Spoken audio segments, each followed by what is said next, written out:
Welcome to exam विवेचना। तो आज की इस वीडियो में हम डिस्कस करेंगे आचार्य रामचंद्र शुक्ल के प्रमुख कथनों के बारे में। इस वीडियो से पहले भी हमने इसके बहुत से पार्ट्स को डिस्कस करा है। अगर अभी तक आपने उन्हें नहीं देखा है तब उन्हें भी देख सकते हो। उनका लिंक आपको मैं डिस्क्रिप्शन बॉक्स में दे दूँगा। वहाँ पर प्लेलिस्ट बनी है, वो आपको डिस्क्रिप्शन बॉक्स में लिंक के माध्यम से मिल जाएगी। इसी के साथ अगर अभी तक आप हमारे टेलीग्राम और व्हाट्सएप ग्रुप के साथ नहीं जुड़े हैं तो आप उनके साथ भी जुड़ सकते हो। उनका लिंक भी आपको डिस्क्रिप्शन बॉक्स में मिल जाएगा। तो चलिए आज ये वीडियो को शुरू करते हैं। तो जो यहाँ पर प्रथम कथन रहेगा तो वो इस प्रकार से है।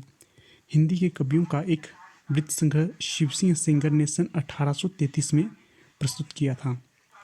उसके पीछे सन 1899 में डॉक्टर ग्रियर्सन ने modern vernacular literature of northern Hindustan के नाम का एक वैसा ही बड़ा कविवृत्त संग्रह निकाला। यहाँ से आपको कई प्रश्न देखने को मिल सकते हैं। तो जो पहला तो ये कथन सीधा सीधा पूछा जाएगा कि जो कथन प्रस्तुत किया गया है किसका है। तो ये कथन रहेगा आचार्य रामचंद्र शुक्ल का। दूसरा जो यहाँ से प्रश्न बनेगा तो वो ये बनेगा कि जो आचार्य रामचंद्र शुक्ल ने शिवसिंह सेंगर के इतिहास को क्या कहा है। तो ये कहा है एक वृत्त संग्रह। और दूसरा ये प्रश्न बनेगा कि जो शिवसिंह सेंगर का वृत्त संग्रह या इतिहास ग्रंथ कब प्रकाशित हुआ था। तो ये सन 1833 में प्रकाशित हुआ या प्रस्तुत किया गया था।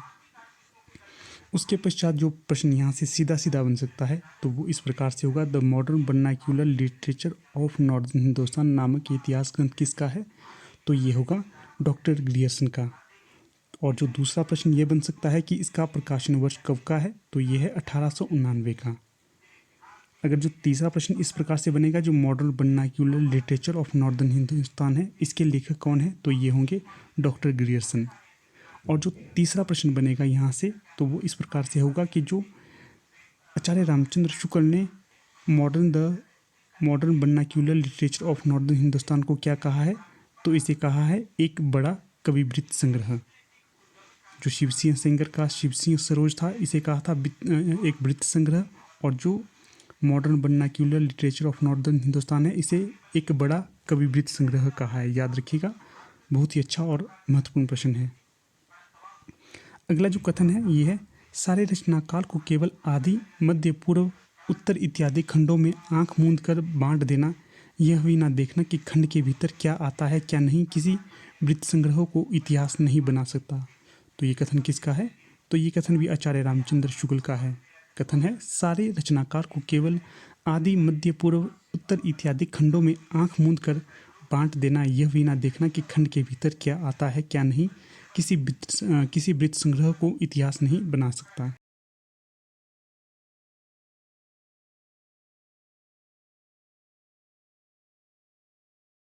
अगला जो कथन यहाँ पर रहेगा तो वो इस प्रकार से होगा, किसी एक ढंग की रचना की प्रचुरता से अभिप्राय यह है कि दूसरे ढंग की रचनाओं में से चाहे किसी एक ढंग की रचना को लें वह परिमाणों से प्रथम के बराबर ना होगी। यह नहीं कि और सब ढंगों की रचनाएं मिलकर भी उसके बराबर ना होंगी। तो ये कथन किसका है। तो ये कथन भी आचार्य रामचंद्र शुक्ल का ही है। अगला जो कथन रहेगा तो वो यह है, ग्रंथों की प्रसिद्धि किसी काल के भीतर जिस एक ढंग की बहुत अधिक ग्रंथ प्रसिद्ध चले आते हैं उस ढंग की रचना उस काल के लक्षण के अंतर्गत मानी जाएगी। चाहे और दूसरे ढंग की अप्रसिद्धि और साधारण कोटि की बहुत सी पुस्तकें भी इधर उधर कोनों में पड़ी मिल जाए, प्रसिद्धि भी किसी काल की लोकवृत्ति की प्रतिध्वनि है। तो ये कथन है, यह भी आचार्य रामचंद्र शुक्ल।